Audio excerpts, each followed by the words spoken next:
All right, at the beach. So we're gonna go into the long lost art of storytelling.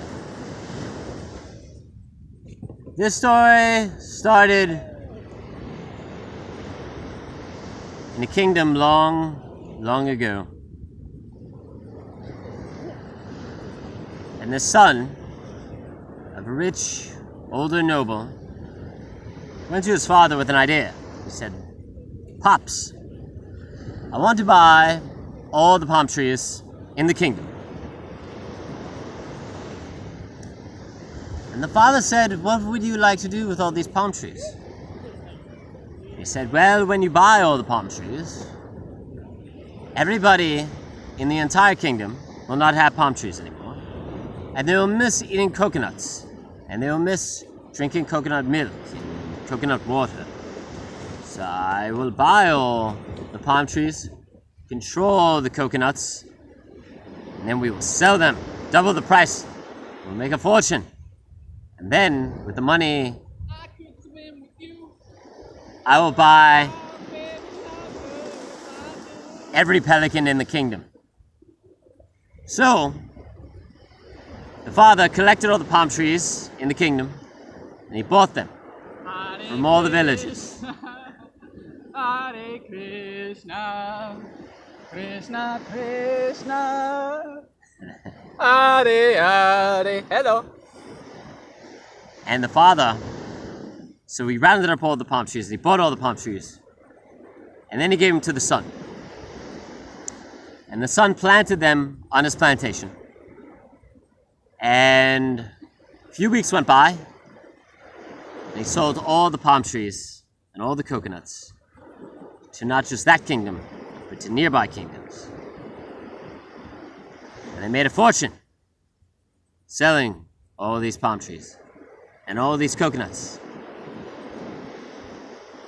So the father said to the son, "Son, what are you going to do with the money now?" And the son said, "I am going to buy as many pelicans as possible. We are going to start a pelican army. We are going to arm the pelicans with missiles and machine guns. And we will invade all of the neighboring kingdoms. Because I am in love with the princess in the next kingdom. And that is who I truly want to marry. But the only way for her family and her father to accept my proposal and her hand in marriage is to invade their kingdom with all of my pelicans, armed with guns and missiles. And when my pelican army raids their kingdom, the father will understand what true power I have and what true power I possess, and then he will allow me to marry his daughter." So, on the next morning, the son took all the pelicans in the pelican army, and he fed them eggs and bacon and Special K cereal with 2% milk. And when the pelicans were full, he sent them to invade the nearby kingdom. And the pelicans swooped down, and they started destroying and killing all the farm fields with their missiles, blowing things up and machine gunning men and women and grandparents and things like that. The only people the pelicans did not kill were the children, because pelicans do not kill children. It is the law of all pelicans.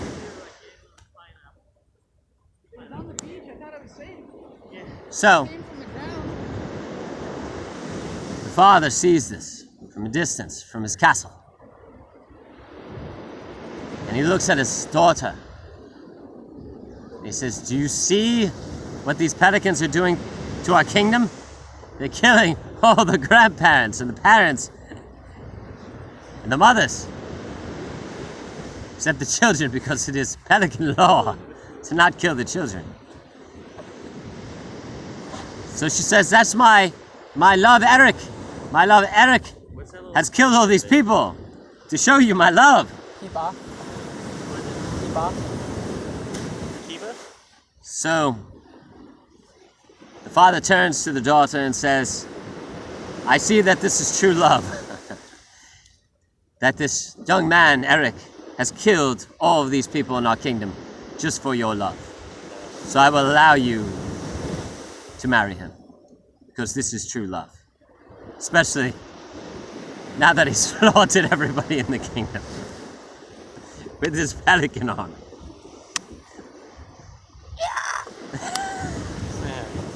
So, a week goes by, and Eric crosses the border into the other kingdom.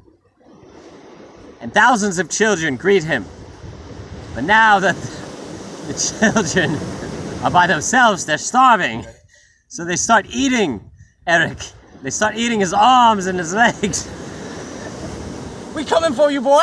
We coming for you. And Eric is screaming and screaming. And he's like, why? Why do the Pelicans have a law not to kill the children? Now they are eating my body. And my ear. And I am no longer allowed to marry my favorite Princess Penelope, even though her father has agreed to my hand in marriage. You got anything to add to this story? Marriage, man, some serious shit. No, don't curse him! What do we do? They're poor children. And that is why. Poor children. That's why the Pelicans. Death is not real. Everything lasts forever. You'll never get hurt. And there are no such thing as curse words. No. So Eric, his arms and his legs are being eaten and gnawed off by these starving children because they haven't eaten in a week, because their parents and their grandparents have been murdered by pelicans. So they can hear about starving children, but not the word shit? Yeah, and there you go again, saying it. Poopy?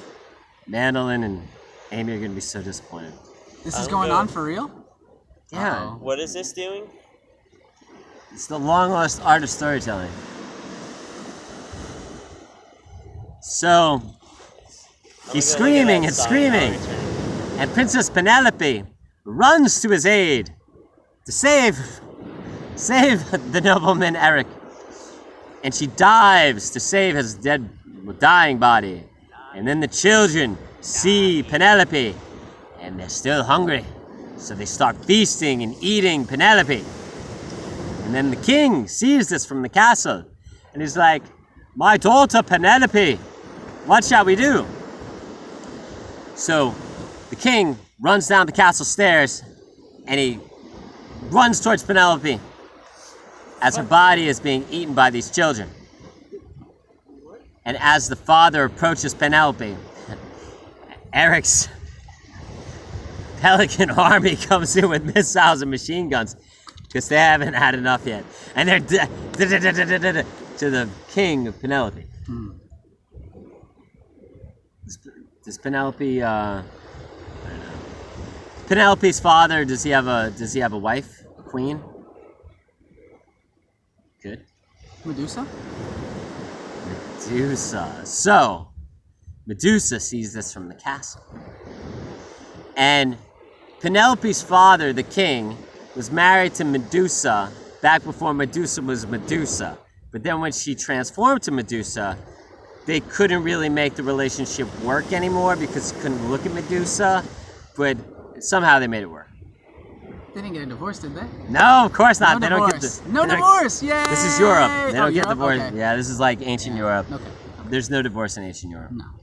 So, I guess they just had a relationship from different rooms where Penelope's father couldn't see Medusa. And so Medusa sees this happening. So before Penelope dies, before Eric dies, and before the king dies, Medusa shouts from the castle tower, King, Princess Penelope, and Nobleman Eric, look away, don't look at me. And they all look in the opposite direction of Medusa.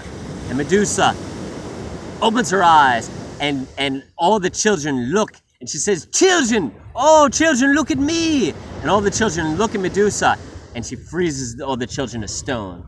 And immediately they stop feasting on all the bodies.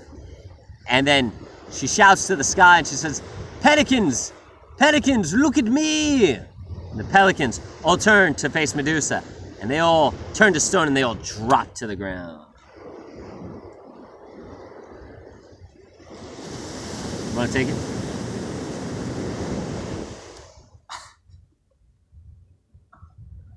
Do you hear what I hear? Dun, dun, dun, dun, dun, dun. Hold on. So then Medusa hears her alarm, because it's like 5:05 at night. And she turns. This is a special announcement coming in saying that the Great Mother loves you. Let's just take a brief moment and listen to the Great Mother loving us. And we are loved. So Medusa runs for her Apple phone, for the "I love mother" message or whatever. And she runs to get the iPhone, or the phone, or the Apple phone. And she picks it up. And she checks it. And the alarm on the phone turns to stone. And the alarm turns off. So then, Medusa heads to the ocean. And she looks out at the ocean. And she hears the waves. And the sound of the waves. And she decides at once to be with the sea, to be with the ocean. So she leaves her kingdom.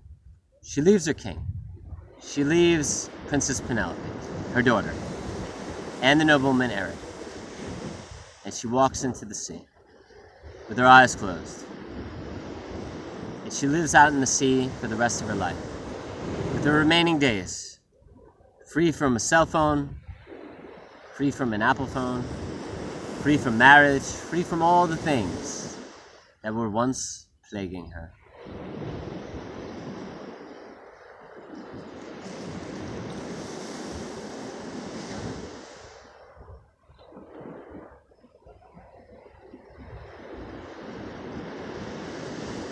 And that is the long lost art of storytelling.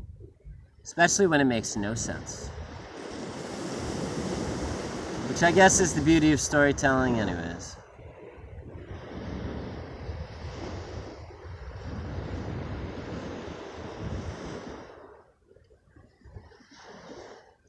Quick fact. The Buddha died like 500 something BC. And from 500 something BC to about, I think it was like 01 BC or like 1 AD, no one had ever written down any of the Buddhist quotes. They just told the stories of the Buddha through storytelling for more than 500 years.